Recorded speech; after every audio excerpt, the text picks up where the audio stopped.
Hero আলমের বিরুদ্ধে পাল্টা পরকীয়ার অভিযোগ এনেছেন রিয়ামণি। সম্প্রতি গণমাধ্যমে দেয়া এক সাক্ষাৎকারে এমন অভিযোগ করতে দেখা যায় তাকে। রিয়ামণি জানান, হিরো আলম বর্তমানে তার পরকীয়া প্রেমিকার সাথেই থাকছেন। হিরো আলমের বগুড়া বাড়িতেই থাকছেন দুজন। এর আগে রিয়ামণিকে জীবন থেকে বয়কট করার ঘোষণা দিয়েছিলেন আলোচিত কন্টেন্ট ক্রিয়েটর হিরো আলম। তার দেয়া স্ট্যাটাস থেকে জানা গেছে, জীবনের শেষ সময়ে বাবার পাশে স্ত্রীকে না পাওয়ায় এই সিদ্ধান্ত নিয়েছেন তিনি। তার অভিযোগ, যখন তার বাবা হাসপাতালে ভর্তি ছিলেন তখন রিয়ামণি তার পাশে ছিলেন না, বরং বিভিন্ন ছেলেদের সাথে নাচ গানে ব্যস্ত ছিলেন। এছাড়া রিয়ামণির পরিবারের কোনো সদস্যও নাকি তার বাবাকে দেখতে আসেননি। এদিকে এই অভিযোগের জবাব দিয়ে রিয়ামণি বলেন, তিনি নিজেই হিরো আলমের বাবাকে হাসপাতালে ভর্তি করিয়েছিলেন।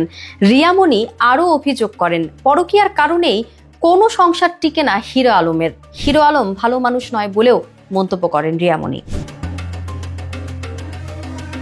একসাথে কাজ করতে গিয়ে রিয়ামণির প্রেমে পড়েন হিরো আলম। এ সম্পর্কের কারণে তার দ্বিতীয় স্ত্রী মডেল নুসরাত জাহান তাকে ডিভোর্স দেন। পরবর্তীতে হিরো আলম রিয়ামণিকে বিয়ে করেন এবং একসাথে বেশ কিছু কাজেও অংশ নেন।